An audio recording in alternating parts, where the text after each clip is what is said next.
El Ministerio de la Enseñanza y la Evangelización, Jesús Soberano Señor, presenta Palabra de Iluminación con el Maestro de las Sagradas Escrituras, Dr. José Briceño. Quédate con nosotros para que recibas las bendiciones que el Dios Eterno ha plasmado para ti en su palabra. Esto es Palabra de Iluminación.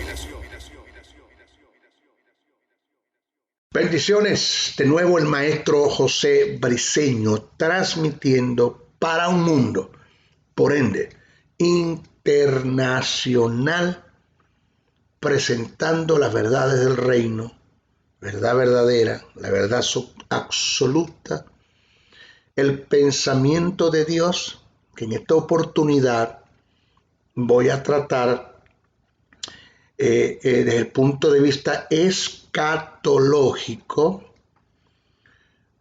cuál es el pensamiento de Dios en relación a las 70 semanas proféticas del profeta Daniel.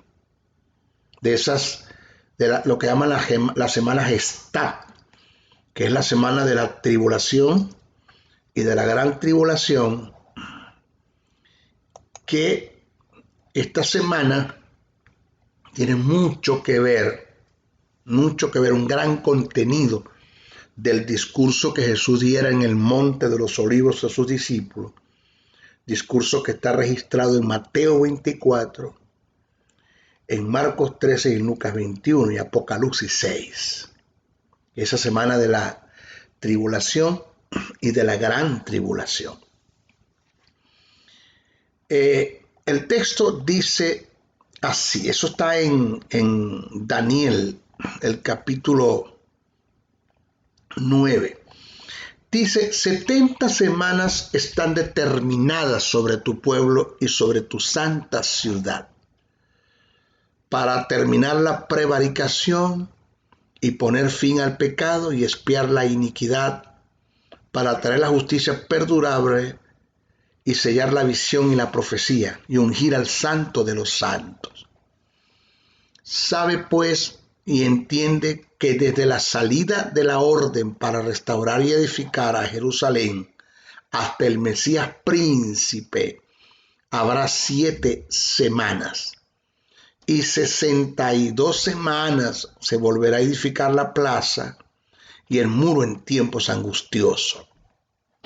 Y después de las 62 semanas se quitará la vida al Mesías, mas no por sí, y el pueblo de un príncipe que ha de venir destruirá la ciudad y el santuario, y su fin será con inundación hasta el fin de la guerra durante las devastaciones. Y por otra semana confirmará el pacto con muchos. A la mitad de la semana hará cesar el sacrificio y la ofrenda. Después, con la muchedumbre de las abominaciones, vendrá el desolador hasta que venga la consumación y lo que está determinado se derrame sobre el desolador. Lo primero que nosotros tenemos que entender en el caso de la semana número 70, semana Gestá, de la que habló el profeta Daniel, que según lo que está registrado en el capítulo 9, verso 24, es un trato único y exclusivamente de Dios con la nación de Israel y con los gentiles. Los gentiles formarán parte de esto. ¿Okay? La iglesia no va a estar presente en el trato que Dios va a tener con su nación, con Israel, en la semana número 70, que es la semana de la tribulación y la semana de la gran tribulación. Hay quienes enseñan que la iglesia va a pasar por la gran tribulación, pero eso no es bíblico, no es escritural, eso no se sostiene. No se sostiene. Ahora, el texto dice, 70 semanas están determinadas sobre tu pueblo y sobre tu santa ciudad. En Daniel, el capítulo 9 del verso 24 al 27, encontramos una detallada y completa profecía acerca de la fecha en que vendría el Mesías a la tierra. Esto es para establecer su reino milenial y darle cumplimiento al nuevo pacto. Que el nuevo pacto tiene que ver con la ratificación que Jesús le dio al pacto abrámico, al pacto mosaico, al pacto davídico y al pacto palestino. Después hablamos un poquito de eso. ¿Okay? Y también en esa semana se van a presentar las consecuencias de algunos de los eventos que precederán a la segunda venida de Cristo. Pero si lo que hay que tomar mucha atención es que este trato es única y exclusivamente de Dios con Israel y con los gentiles. La iglesia no va a estar porque ante los ojos de Dios hay tres tipos de pueblos. Eso lo dice Pablo. Está la iglesia, está Israel y están los gentiles. Todo israelita o hebreo o judío y todo gentil que acepte el plan de salvación mediante Dios en Jesucristo, por lo que se dio la cruz del Calvario, presentando a Jesús como el Cordero de Dios que quita el pecado del mundo. Todo judío y todo gentil que acepte el plan de salvación pasa a ser iglesia. Ya no es parte de los gentiles ni es parte de la nación de Israel. Ya Dios no lo ve como judío y Dios no lo ve como gentil, lo ve como su iglesia. Entonces, pero debemos tomar en cuenta que hay una pregunta que debemos responder antes de continuar el estudio. ¿A qué? Esta es la pregunta. ¿A qué se refiere Daniel cuando hace mención a 70 semanas? ¿A qué se refiere Daniel cuando hace mención a 70 semanas? ¿Qué representa el número 70? ¿Y por qué lo asocia a semanas? Vuelvo a hacer la pregunta. ¿A qué se refiere Daniel cuando hace mención a 70 semanas? ¿Qué representa el número 70 y por qué lo relaciona con semanas? Lo primero que hay que tomar en cuenta y analizar desde el punto de vista bíblico, escritural, es que para un judío una semana equivalía a 7 años. Eso usted lo puede comprobar en Génesis, el capítulo 29, verso 18 al 29, el caso cuando Jacob trabajó por Raquel 7 años y después le dieron a Lea y Jacob reclamó a Raquel y su padre le dijo: trabájame la semana de Raquel y te la entregaré. Y dice la Biblia, ahí trabajó Jacob 7 años más por Lea. Porque para un judío, una semana que se compone de 7 días equivale a 7 años. Eso está registrado, usted lo puede comprobar en Génesis 29, del verso 18 al 29, Ezequiel 4, 4, 6, número 14, 33, 34. Esto indica que entonces Daniel hace referencias a semanas proféticas, lo cual determinan semanas, años. Cada semana en lo profético equivale a 7 años, que multiplicada por 7 semanas son 490 años. Por lo tanto, la distribución de las 70 semanas de Daniel, o las que están escritas en Daniel, se hacen o se presentan en 3 partes. En los versículos 25 al 27 de Daniel capítulo 9 hace referencia a las primeras 7 semanas, que equivale a 49 años. Luego presenta 62 semanas, que son 434 años, para darle cumplimiento a 69 semanas, que sumarían 483 años. Faltaría una semana de 7 días por año para que se dé cumplimiento a los 490 años de lo que está escrito y así, valga la redundancia, darle cumplimiento a la profecía de Daniel. Reitero, de estos años proféticos, en semanas se han cumplido 69 semanas, por lo que indica que solo falta que se cumpla una semana para que se dé complemento a la profecía dada por Daniel, cuya semana son los 7 años de tribulación.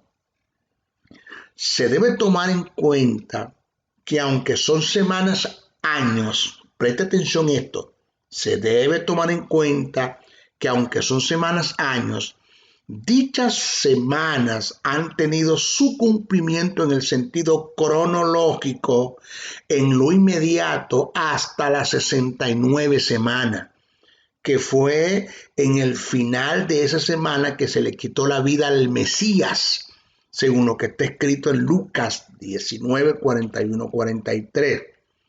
En la muerte del Mesías y su resurrección se le dio inicio a la dispensación de la gracia, dándole lugar y nacimiento a un nuevo pueblo que es la iglesia, donde se suspende el trato de Dios con Israel, dándole detenimiento al cumplimiento de la profecía de Daniel, quedando una semana por cumplir, que es la semana número 70 de la semana donde va a pasar la tribulación y la gran tribulación, que es lo que se conoce como la semana Gestad. En el versículo número 24 del capítulo 9 de Daniel, donde está registrada los acontecimientos que se darán durante la semana y después de la semana número 70, dice que habrán 6 ajustes que el Mesías hará al cumplir las 70 semanas o la semana número 70, después de la gran tribulación. Dichos ajustes son: 1. Terminar la prevaricación. Ese término prevaricación es el pecado que se hace con premeditación y alevosía, en exceso, sin ninguna honra, ni respeto, ni consideración. Terminar la depravación que se va a dar en ese tiempo de parte de los habitantes de la tierra y del anticristo y del falso profeta. Terminar la prevaricación. 2. Poner fin al pecado. Por causa de terminar la prevaricación se pone el fin al pecado. 3. Expiar la iniquidad. 4. Traer la justicia perdurable. 5. Sellar la visión y la profecía. Y sexto, ungir el santo de los santos. Ahora, oiga bien detenidamente lo que le voy a enseñar.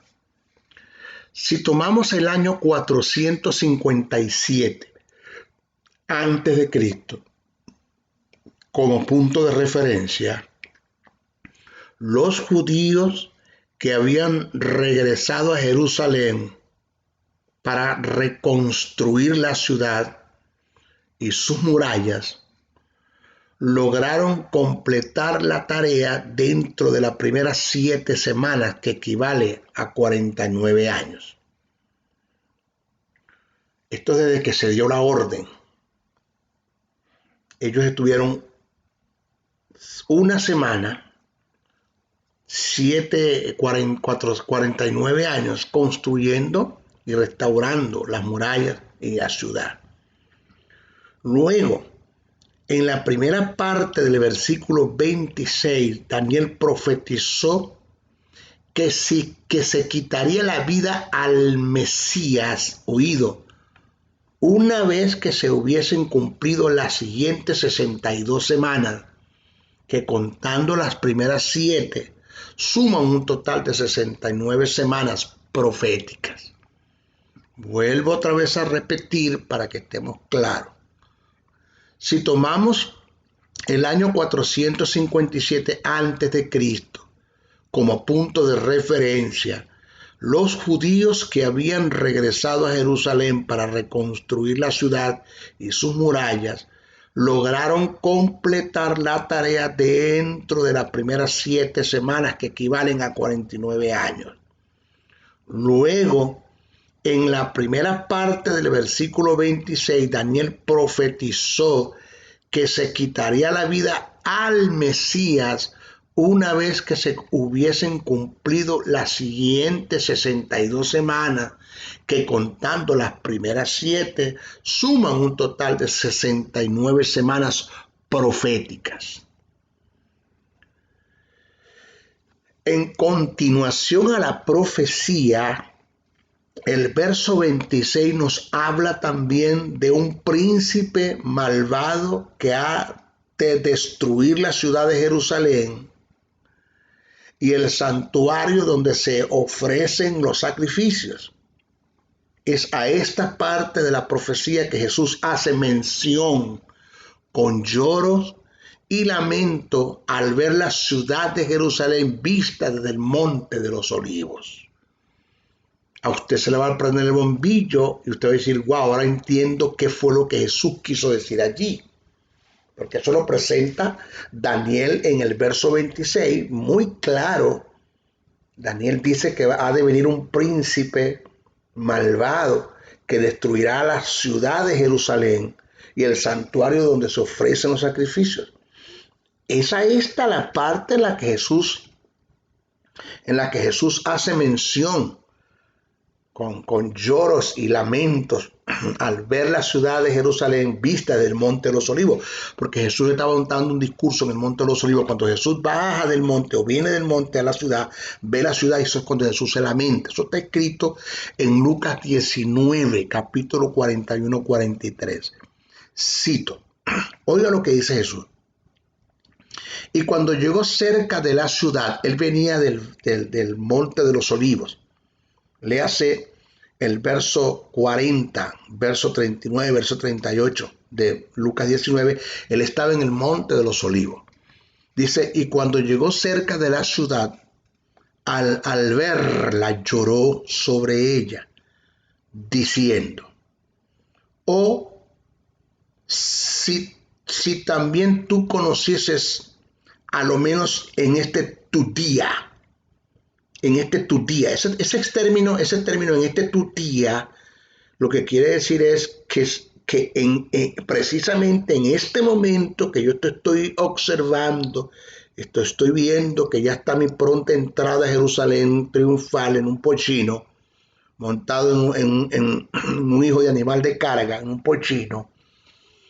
Pues si tú supieses que hoy se está cumpliendo la semana número 69 de la que habló el profeta Daniel, que en esa semana es la que se le va a quitar la vida al Mesías. Jesús estaba claro en el asunto, estaba claro en lo que estaba diciendo. Eso es lo que Jesús está expresando. Entonces el texto dice, cuando llegó cerca de la ciudad, al verla lloró sobre ella, diciendo, oh, si también tú conocieses, a lo menos en este tu día, lo que es para tu paz. O sea, yo, el Mesías, Dios me envió para tu paz, mas ahora está encubierto de tus ojos. No vistes al Mesías que estuvo entre ustedes, que soy yo. Por esta causa vendrán días sobre ti, dice Jesús, porque vendrán días sobre ti cuando tus enemigos te rodearán con vallados y te sitiarán y por todas partes te estrecharán. Esto Jesús lo está hablando en el cumplimiento de la semana número 69, que es cuando se le quita a Jesús la vida. Cuando Jesús muere, oiga bien, y resucita, desde ese momento se detiene la dispensación de la ley y empieza a correr la dispensación de la gracia, que es lo que Pablo llama el tiempo de los gentiles, según Romanos 11, 1:25. Esto indica que mientras esté presente la dispensación de la gracia, no se podrá dar cumplimiento a la semana número 70, porque en dicha semana se activará la dispensación de la ley para terminar Dios su trato con su pueblo escogido, que es Israel. Entonces, según el testimonio del apóstol Pablo, no puede haber una mezcla de los dos tiempos. Jamás. Por ejemplo, Pablo dejó escrito en Gálatas el capítulo 5, verso 4 al 6, dice, de Cristo os desligaste, dice Pablo, cito, de Cristo os desligaste lo que por la ley os justificáis. De la gracia habéis caído, pues nosotros por el Espíritu aguardamos por la fe esperanza de la justificación, porque en Cristo Jesús ni la circuncisión vale algo, ni la incircuncisión, sino una fe que obra por el amor. ¿Ve? Pablo está claro en el asunto que no puede haber una mezcla de ley y de gracia, no puede haber una mezcla de las dos dispensaciones, la dispensación de la ley y la dispensación de la gracia. No puede haber una mezcla de las dos. Ahora vamos a analizar la naturaleza de la semana que no se ajusta al carácter de Dios en relación a la iglesia, por nada.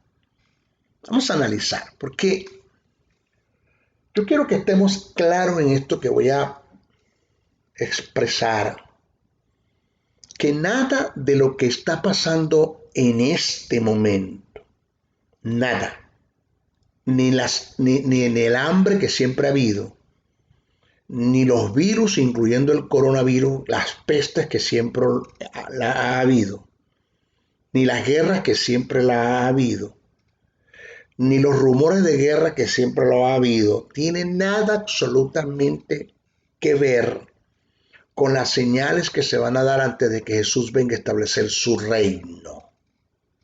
Nada. Porque de las señales que habla Jesús en Mateo 24, son señales que se van a dar antes de que Cristo venga a establecer su reino, pero se van a dar en la semana número 70 de la que habla el profeta Daniel.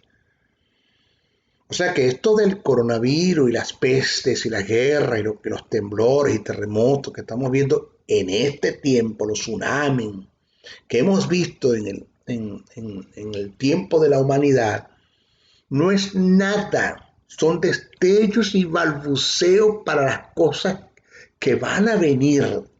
Cuando entremos a estudiar los sellos, los jinetes de Apocalipsis, los caballos, los jinetes y las copas, usted se va a dar cuenta, señores, que nos queda corto lo que está pasando y lo que hemos visto y lo que ha pasado en la raza humana en comparación a lo que viene. Dice Jesús que será una tribulación que no la ha habido ni la habrá. Mira, no la ha habido ni la habrá, dice Jesús. Entonces, en el periodo de la gran tribulación se va a dar lo que se conoce escatológicamente como el día de Jacob, que dicho día es de venganza, de furor, de juicio. A continuación voy a presentar algunos términos que describen la semana. Primero es una semana de ira, según Sofonías 1:15-18, Primera Tesalonicenses 1:9-10, 5:9, Apocalipsis 6:16, 11:18, 14:19, 15:1, 16:1, 19:1. Dice que habrá juicio. Apocalipsis 14:1, 15:4, 16:5 al 7 y 19:2. Será una semana de indignación. Isaías 26, 20 al 21, Isaías 34, 1, 3. Será una semana de castigo, de castigo. Isaías 24, 20, 21.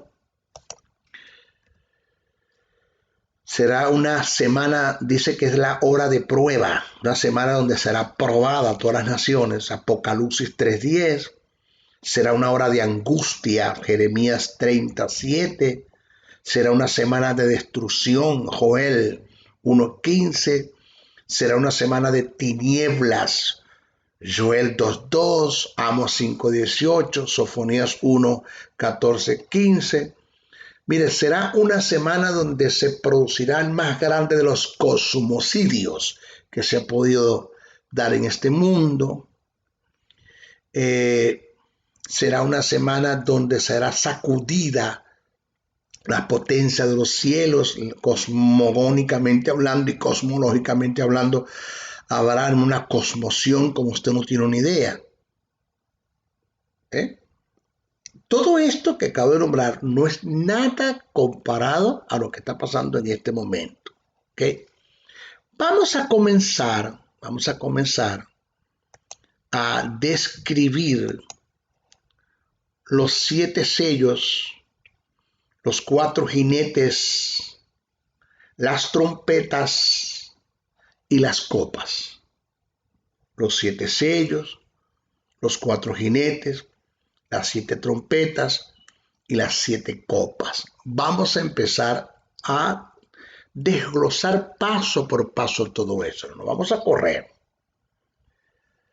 Para hacer un estudio muy acertado a la verdad del reino eterno del capítulo 6 de Apocalipsis, es necesario comenzar a hacer un análisis de los capítulos 4 y 5. Es una hilación de pensamiento de los capítulos 4 y 5, ya que en los primeros 3 capítulos, el capítulo 1, capítulo 2 y capítulo 3 de Apocalipsis, preste atención, solo se trata el caso de las 7 iglesias que estaban en Asia. Vuelvo a repetir, para hacer un estudio muy acertado a la verdad del reino eterno, del capítulo 6 de Apocalipsis, donde ahí en adelante empieza a presentarse el desatar de los sellos, los jinetes, las trompetas y las copas. Primero tenemos que hacer un análisis del capítulo 4 y 5 de Apocalipsis, 2 antes, porque en el capítulo 1, 2 y 3 de Apocalipsis solo se está presentando el caso de las 7, las cartas que se escriben a las 7 iglesias que estaban en el Asia, que en cuyas cartas está registrada la necesidad o el motivo, el por qué se escriben las cartas, que eso está ahí muy bien claro, que es por la condición en la que cada una de estas iglesias estaba pasando. Pero escuche, dichas instrucciones que están en las cartas quedaron escritas en el libro llamado Apocalipsis. ¿Oído? Y eso que está escrito en Apocalipsis fue recibido en la isla, en el área terrenal. Juan estaba en la isla, en el área terrenal. O sea que lo que Juan escribe en Apocalipsis 1, Apocalipsis 2 y Apocalipsis 3, lo escribe estando en la isla de Patmos, terrenalmente en su cuerpo humano, de carne y de hueso, estaba allí. Juan en la isla, con los pies puestos en tierra. ¿Por qué digo esto? Porque hay una gran diferencia. ¿Cuál es? Que la información que Juan recibe desde el capítulo 4 en adelante se le da es en el cielo, en el área celestial, en el trono de Dios. O sea, parece ser que Juan fue traspuesto hasta el tercer cielo como fue Pablo, y que sabemos que en el cuerpo no fue, y que entró en éxtasis. Eso es lo que describe el capítulo. Reitero, al estudiar los capítulos 4 y 5 de Apocalipsis, se le da a Juan el privilegio de entrar en el cielo en el espíritu o en un tipo de éxtasis para ver los preparativos que allí se hacían con miras a establecer el reino de Dios en este mundo. Pero a partir del capítulo 6, la información que se presenta escrita en el libro de revelación, de lo que está escrito en el libro que estaba sellado, es concerniente a una serie de acontecimientos que se darán en la tierra, donde se muestra el programa divino sobre los habitantes del mundo, que comienza con diferentes juicios. Yo quiero que usted preste atención, oído. El capítulo 1, 2 y 3 de Apocalipsis, Juan, toda la información que recibe para las iglesias que estaban en el Asia, el contenido de las cartas, el motivo, la razón, el por qué se escribieron esas cartas, todo eso que está registrado en el capítulo 1, 2 y 3 de Apocalipsis, Juan lo recibe en la tierra, pies puestos en la tierra, en la isla de Patmos, en su cuerpo de carne y hueso. Pero cuando usted estudia el capítulo 4 y el capítulo 5 de Apocalipsis, se le da a Juan el privilegio de entrar en el cielo, en el espíritu o en un tipo de éxtasis, solo Dios lo sabe, para ver los preparativos que allí se hacían con miras a establecer el reino de Dios en el mundo. Ahora, pero a partir del capítulo 6 en adelante, la información que se presenta escrita en el libro de revelación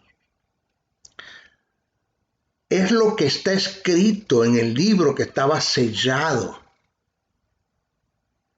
Es concerniente y que todo eso es concerniente a una serie de acontecimientos que se dará en la tierra, donde se muestra el programa divino sobre los habitantes del mundo, que comienza con diferentes juicios. Es decir, Juan es llevado hasta el tercer cielo, capítulo 4, capítulo 5, se le da el privilegio de ver los preparativos que ya se hacían con miras a establecer el reino de Dios en el mundo, pero a partir del capítulo 6, la información que se presenta escrita en el libro de revelación, o sea, de Apocalipsis, es lo que está escrito, es la información de lo que está escrito en el libro que está sellado.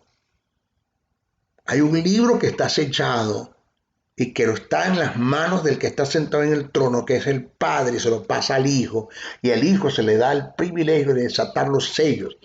Una vez que cada sello está siendo desatado, se le está presentando a Juan para que escriba una serie de acontecimientos que se han de dar en la tierra. Pues ese es el trato de Dios con los habitantes de la tierra en la gran tribulación.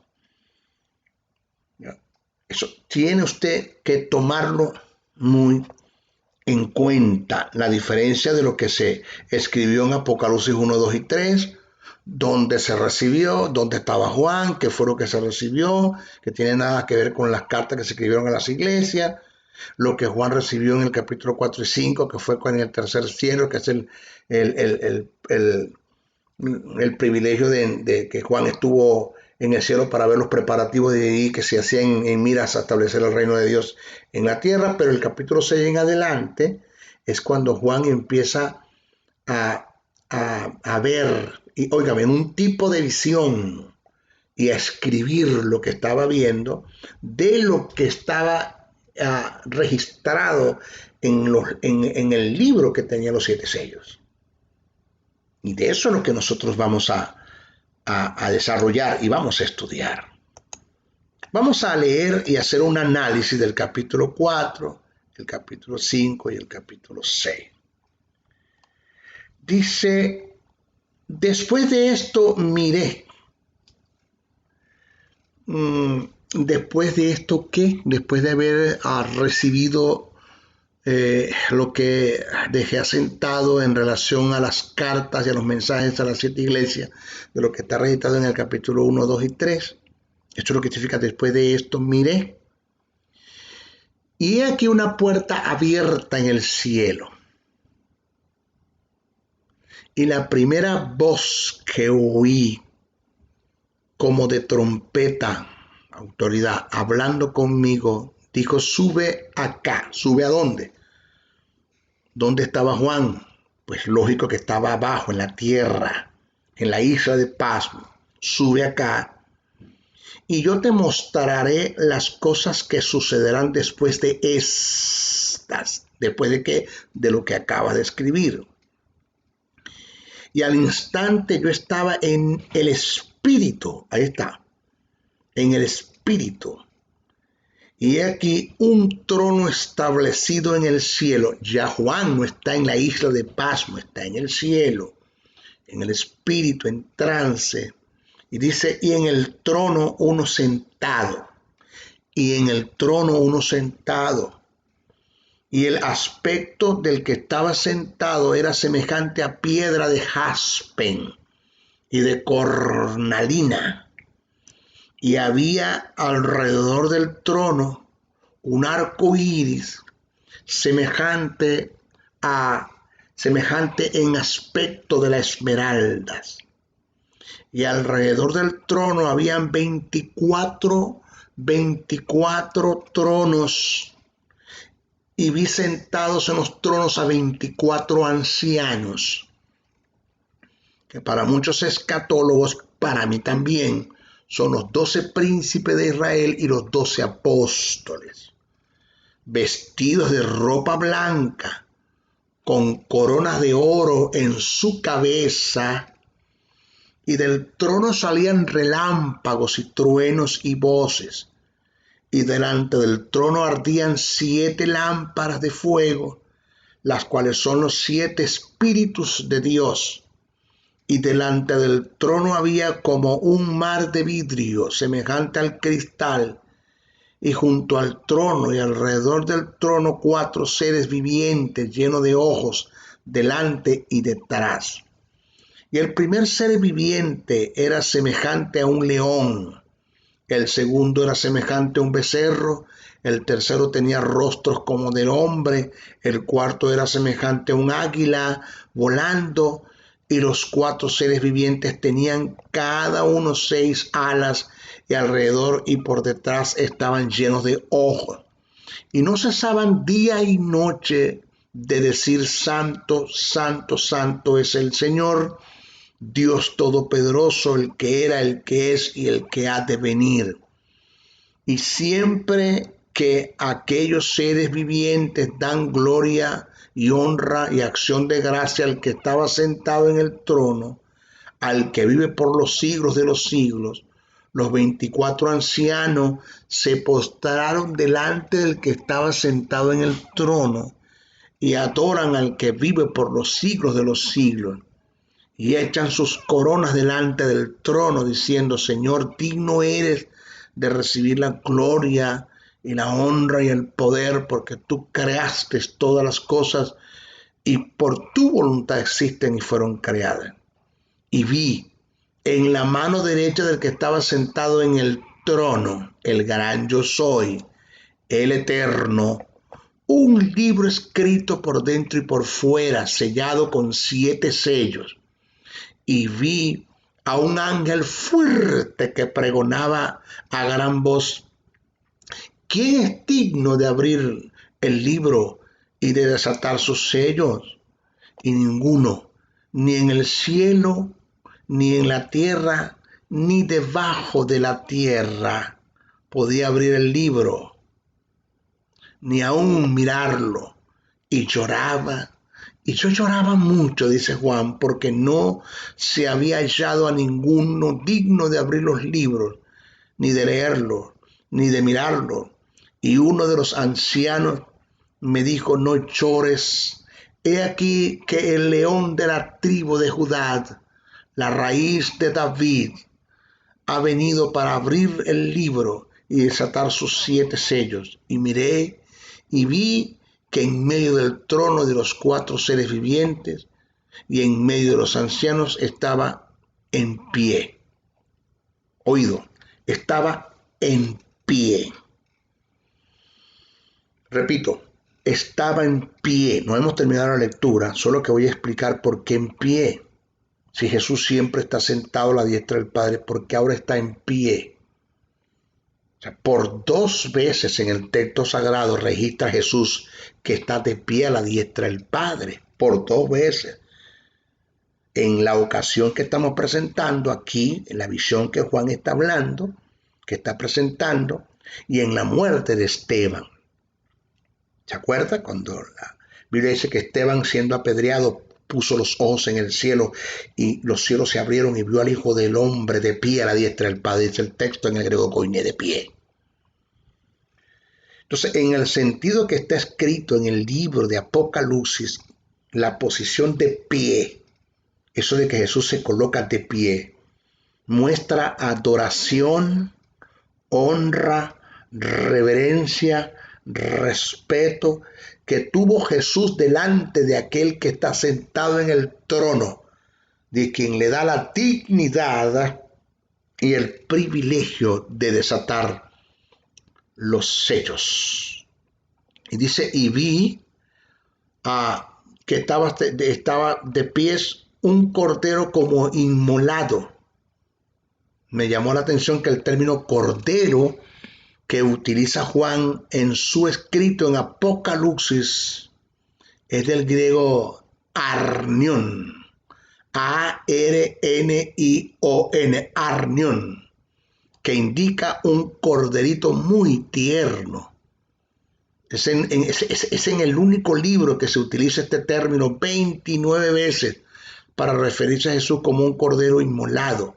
En los demás libros del Nuevo Testamento se utiliza el término apnos, que indica un cordero, vulgarmente un padrote, ya muy avanzado de edad. Con la excepción de Jeremías 11:19, que se utiliza el equivalente en el hebreo de arnión, en el griego para hablar de un cordero tierno. Y dice que tenía 7 cuernos. ¿Por qué 7 cuernos?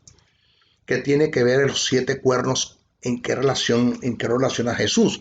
El número 7 representa lo completo, lo absoluto, y el cuerno representa el poder.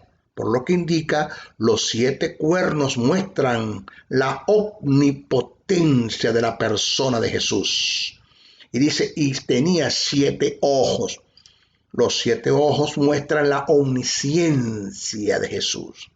Dice, los cuales son los 7 espíritus de Dios enviados por toda la tierra. Y vino y tomé el libro de la mano derecha del que estaba sentado en el trono. Y vino y tomó, quien Jesús toma el libro del Padre que se lo entrega, del libro de la mano del que estaba sentado en el trono. Y cuando hubo tomado el libro, los 4 seres vivientes y los 24 ancianos se postraron delante del Cordero. Todos tenían arpas y copas de oro llenas de incienso, que son las oraciones de los santos, y cantaban un nuevo cántico, diciendo, digno eres de tomar el libro y de abrir sus sellos, porque tú fuiste inmolado y con tu sangre nos has redimido para Dios de todo linaje y lengua y pueblo y nación. Nos has hecho para nuestro Dios y reyes y sacerdotes, y reinaremos sobre la tierra. Y miré y oí la voz de muchos ángeles alrededor del trono y de los seres vivientes, de los ancianos, y sus números eran millares, que decían a gran voz, el Cordero que fue inmolado es digno de tomar el poder, las riquezas, la sabiduría, la fortaleza, la honra, la gloria, la alabanza, la magnificencia, y a todo lo creado que está en el cielo y sobre la tierra y debajo de la tierra, en el mar, y todas las cosas que en ellos hay. Oí decir al que estaba sentado en el trono, al Cordero sea alabanza, la honra, la gloria y el poder por los siglos de los siglos. Los 4 ancianos, los 4 seres vivientes decían amén, y los 24 ancianos se postraron sobre sus rostros y adoraron al que vive por los siglos de los siglos. Amén, amén, amén. Debemos notar que estos juicios, según lo que nos muestra el libro de Apocalipsis del capítulo 6 en adelante, son enviados por Cristo, quien en todo momento está en el control y siempre tiene la última palabra, porque el Padre le delegó toda la autoridad.